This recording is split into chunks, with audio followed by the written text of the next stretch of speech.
नमस्कार दोस्तों, आप देख रहे हैं मृदुल एजुकेशन एनालिसिस चैनल और मैं आपका मृदुल।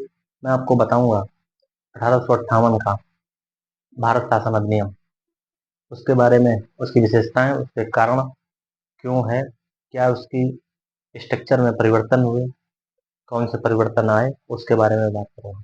और मैं यहाँ आपको एक बात और बता दूं, ये पॉलिटी है, राज्य व्यवस्था है। राज्य व्यवस्था के स्तर से आप इसको देखें, इतिहास के स्तर से मत देखें, क्योंकि इतिहास, मॉडर्न हिस्ट्री जब हम पढ़ाएंगे तो इतिहास की दृष्टि से बताएंगे। पॉलिटी का मतलब होता है कि राजा की व्यवस्था, उसकी राज्य व्यवस्था क्या, उसकी देश की व्यवस्था क्या, स्तर क्या है, ना कि उसके पीछे के वो रीजन्स जो ऐतिहासिक दौर से हैं। जैसे कि अगर हम एक एग्जाम्पल लें कि पहले हम पहले मानव कैसे रहा करते थे, तो वो इतिहास का है। अब मानव कैसे रह रहे हैं और उनमें अब उसकी व्यवस्था क्या है, तो वो एक पॉलिटी का ऐसा है।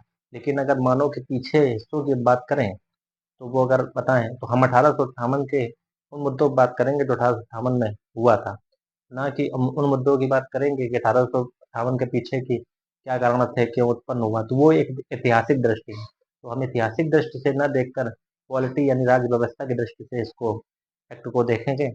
जब हम इतिहास, मॉडर्न हिस्ट्री में को जब पढ़ाएंगे तो उसके बारे में हम ऐतिहासिक दृष्टि से भी विस्तृत चर्चा करेंगे। आइए पॉलिटी की दृष्टि से 1858 के एक्ट को हम बारीकी से समझें, जो भारत शासन अधिनियम है, जहाँ पर एक क्राउन का ताज आता है, यानी कि रानी विक्टोरिया का शासन, जिसे ब्रिटिश का शासन बोल सकते हैं, उसके बारे में जानते हैं।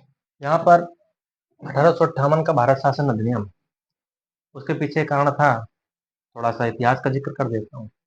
जो 1857 की जो क्रांति हुई थी, जिसको सैनिक विद्रोह करार दिया गया था, उसको इन्होंने अपने बलपूर्वक अंग्रेजों के द्वारा उस क्रांति को दबा दिया जाता है। इनका मानना था कि ये एक सैनिक विद्रोह है, बल्कि भारतीय को मानना था कि ये वो एक क्रांति है, रिवोल्यूशन है। बट उस क्रांति को, उस रिवोल्यूशन को दबा दिया गया 1858 में। 1858 में जो भारत शासन अधिनियम है, वहां पर एक ताक का शासन होता है, ना कि ईस्ट इंडिया कंपनी का। ईस्ट इंडिया कंपनी को यहाँ पर पूरी तरीके से समाप्त कर दिया जाता है। यानी कि जो ईस्ट इंडिया के कंपनी के अंदर जो सारी चीजें चल रही थी, वो सब हट गई। और 1858 जो भारत शासन अधिनियम आया, उसमें क्राउन का शासन आया, यानी कि ताज का शासन आया। डायरेक्टली रूप से यहाँ पर रानी विक्टोरिया जो है शासन करेंगी। डायरेक्टली का मतलब रहेंगी तो वहीं पर, लेकिन एक उनका पद जो होगा, जो यहाँ पर मौजूद होगा, वो डायरेक्ट, प्रत्यक्ष रूप से यहाँ पर रहेगा और वो काम देखेगा। ईस्ट इंडिया कंपनी का यहाँ से जिक्र खत्म हो जाता है। हालांकि पूर्ण रूप से ईस्ट इंडिया कंपनी बंद हो जाती है, लेकिन ईस्ट इंडिया कंपनी 84 की तरफ खत्म होती है, 1884 की तरफ।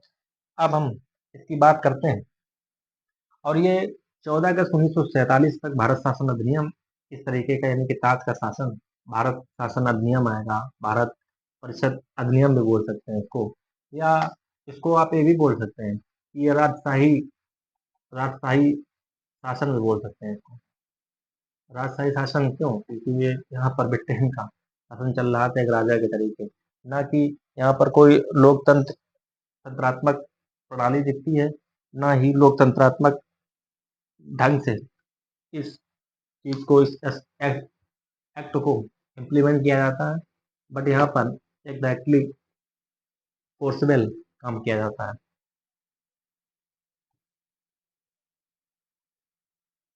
यहाँ पर भारत के शासन को, भारत के, जैसा कि बुक्स में अवेलेबल है, लक्ष्मीकांत की बुक्स में भी है और हिस्ट्री के बुक्स में भी है, भारत के शासन को अच्छा बनाने वाला अधिनियम।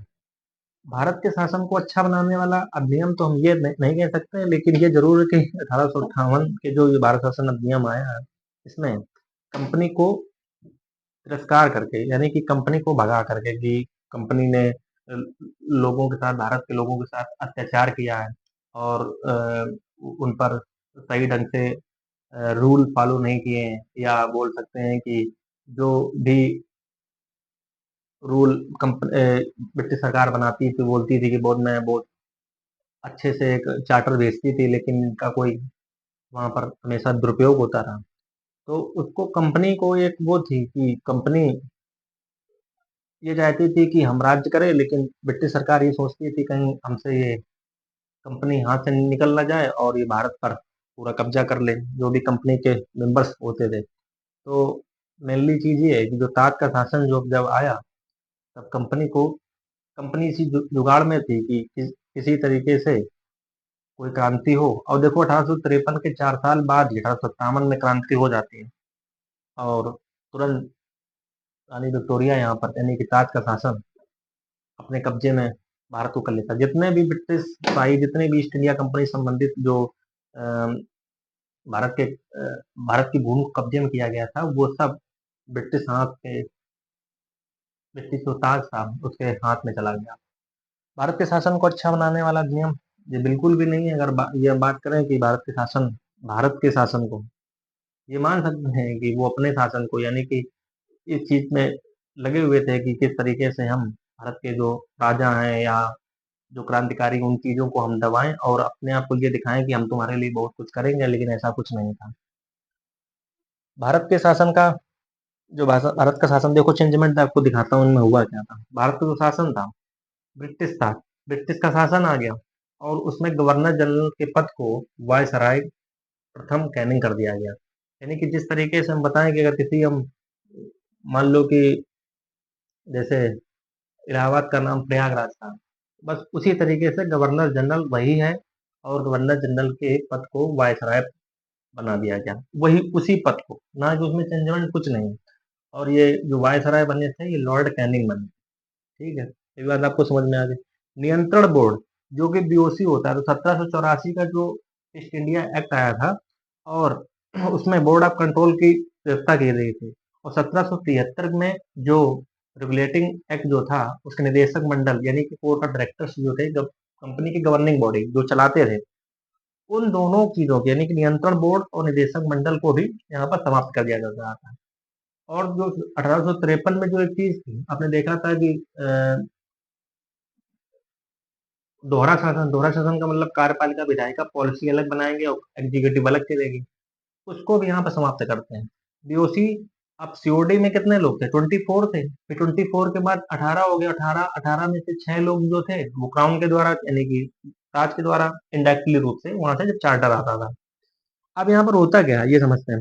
भारत के जो राज सचिव होते हैं, अब भारत के राज्य सचिव का मतलब अब राज्य का मतलब यहाँ पर एक स्टेट से नहीं है, ये एक स्टेट नहीं है, बल्कि ये एक देश से संबंधित है।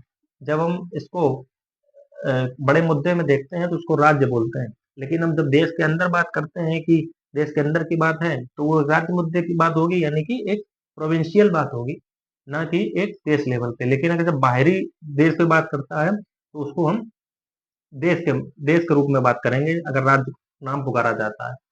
इस तरीके से किसी भी देश को उसकी राजधानी के नाम से जाना जाता है। जैसे भारत को कभी कभी जैसे बोला जाता है तो दिल्ली की बात की जाती है, ना कि डायरेक्टली भारत की बात की जाती है, तो उसको उसकी राजधानी से चिन्हित किया जाता है। तो भारत के जो राज सचिव हैं वो ब्रिटिश कैबिनेट का सदस्य होता है। ब्रिटिश कैबिनेट का यहाँ पर क्या है? सदस्य। और ब्रिटिश संसद के प्रति उत्तरदायी होता है। अब आपको ये भी बता दें कि वहां पर संसद संप्रभु है, ठीक है, और अपने यहाँ क्या है? संविधान संप्रभु है। अब जो है, पहले क्या था? ब्रिटिश संसद के प्रति उत्तरदायी होता था। अब ये ब्रिटिश संसद के प्रति उत्तरदायी कि ब्रिटिश कैबिनेट का एक सदस्य है, यानी कि बोल सकते हैं कि वहाँ के जो प्रधानमंत्री हों या रानी विक्टोरिया हो, क्योंकि वहां पर जैसे हम लोग बात करते हैं गणतंत्र की, तो गणतंत्र का मतलब होता है रिपब्लिक। रिपब्लिक का यहाँ पर सीधा सीधा मतलब हो जाता है, गणतंत्र का सीधा सीधा मतलब हो जाता है कि वंशागुणत प्रणाली को हम हटा देंगे और जो भी इलेक्टेड होगा बाय पीपल उसको ही हम लाएंगे। तो अपना भारत क्या है? गणतंत्र भी है और इंडिपेंडेंस तो है ही, वो तो स्वतंत्रता दिवस हो गया, स्वतंत्र हो गया। लेकिन यहाँ पर गणतंत्र इस वजह से कि यहाँ पर वंशागुणत नहीं है। बट वहां पर राष्ट्रपति का जो शासन यानी कि जो जो क्राउन का शासन होता है, प्रधानमंत्री का पद छोड़ के जो ऊपर वाले पद होते हैं वो इलेक्टेड नहीं होते हैं, वो वंशागुणत यानी कि क्रम बाई क्रम चलेगा। लेकिन अपना देश क्या है, गणतंत्र है, कोई भी यहाँ पर वो चीजें नहीं देखने को मिलेंगी यहाँ भारत के अंदर की राष्ट्रपति ऐसा नहीं कि राष्ट्रपति के पहले राष्ट्रपति जो भी हो, फिर उनके फिर लड़का हो, फिर उनका लड़का हो, ये आपको लेवल नहीं मिलेगा। लेकिन यहाँ पर क्या होता है कि यहाँ पर रानी का जो लेवल होता है वो क्रम से चला आता है, यानी कि वंश के अनुसार चल रहा होता है। भारत के राज सचिव जो होते हैं वो ब्रिटिश कैबिनेट का एक सदस्य होता है और ब्रिटिश संसद के प्रति उत्तरदायी होता है। यानी कि भारत का जो राज्य सचिव है वो इंग्लैंड में रहेगा। कहाँ रहेगा? इंग्लैंड में। और वायसराय जो है भारत का, जो वायसराय है लॉर्ड कैनिंग, वो रिपोर्ट करेंगे राज सचिव को। तो रिपोर्ट करेंगे राज सचिव बैठेगा इंग्लैंड में, और जो वायसराय होंगे वो भारत में रहेंगे। और ये एक राष्ट्रपति के तौर पे रहेंगे, ना कि प्रधानमंत्री के तौर पे। यानी कि वो सारे काम जो कुछ भी करेंगे वो रिपोर्ट करेंगे इन साहब को। और भारत जो सचिव होता है उसको 15 सदस्यीय परिषद एक दी जाती है, सलाहकार समिति का यहाँ पर गठन किया जाता है। अब आपको यहाँ पर हम बता दें कि 15 सदस्यीय जो होती है उसमें से 7 लोग जो होते हैं, जो कोर्ट ऑफ डायरेक्टर यानी कि कंपनी की गवर्निंग बॉडी थी, उसके भाई इलेक्टेड इन्हीं के द्वारा थे, क्राउन के द्वारा। उसमें से 7 लोग जो होंगे वो कोर्ट ऑफ डायरेक्टर्स, जो भी यहाँ पर 24 थे, बाद में 18 बचे थे, और 18 में से यहाँ पे जो 7 लोग होंगे, वो 7 लोग 15 सदस्यीय जो परिषद होगी भारत के सचिव के साथ, भारत सचिव के साथ, उसमें से 7 लोग कोर्ट ऑफ डायरेक्टर थे, और जो 8 लोग बचेंगे वो उसको क्राउन करेगा, उसको क्या देगा? क्राउन के द्वारा इलेक्टेड होंगे। और ये अर्थात 15 सदस्यीय लोगों की परिषद बन जाती है, और भारत सचिव का शासन यहाँ से चालू हो जाता है। और ये इनडायरेक्ट तो वहां रहता है, इंग्लैंड में रहता है, लेकिन पूरी लगाम जो होती है वो होती है भारत सचिव के हाथ में, और ये वायसराय एक राष्ट्रपति के रूप में रह जाता है। ये कुछ कहानी थी 1858 के भारत शासन अधिनियम की। जो कुछ इसमें आपको 1858 में मिला वो मैंने आपको बताया। तो इसके बारे में अगर हम बात करें क्वेश्चंस की, वनडे एग्जाम्स की, तो आपको ये बोल सकते हैं कि भारत का जो शासन है वो ब्रिटिश ताज के हाथ में आया, गवर्नर जनरल एक वायसराय बना। तो आप ये बता सकते हैं वो भारत शासन, वो कौन सा भारत शासन अधिनियम था जिसमें गवर्नर जनरल को वायसराय बनाया गया था? तो आप बता सकते हैं 1858 के रूप में। ठीक है। किस भारत शासन अधिनियम के समय नियंत्रण बोर्ड बीओसी व निदेशक मंडल सीओडी को समाप्त कर दिया गया था? तो आप बताएंगे 1858 का भारत शासन अधिनियम। और हाँ, ये भी जिक्र करें कि इसमें सिविल सर्विस का भी दिखाता है। तो प्रयास की अगर बात करें तो प्रयास वाले में बताया था 1837 में, और लागू कर दिया गया था 1853 के चार्टर एक्ट में। यानी कि कंपनी को चार्टर दिया जाता था कि इसके अनुसार आप काम करें। लेकिन अब ये भारत शासन अधिनियम है कि भारत पर शासन करना, यानी कि ताज का शासन, ब्रिटिश का शासन, यानी कि जो भी भूमि थी वो भारत के कब्जे वाली जितनी भी ईस्ट इंडिया कंपनी ने भूमि बनाई थी, वो उस पर अब अधिकार किसका हो जाता है? ताज का शासन का, यानी कि रानी विक्टोरिया का। ठीक है, तो आपको ये समझ में आ गया। ठीक है, ये एक ब्रीफली तरीके से था, मैंने आपको बताया। आपको अगर हमारा वीडियो अच्छा लगे तो उसको लाइक और कमेंट जरूर करें, और सब्सक्राइब करें। जय हिंद, जय भारत।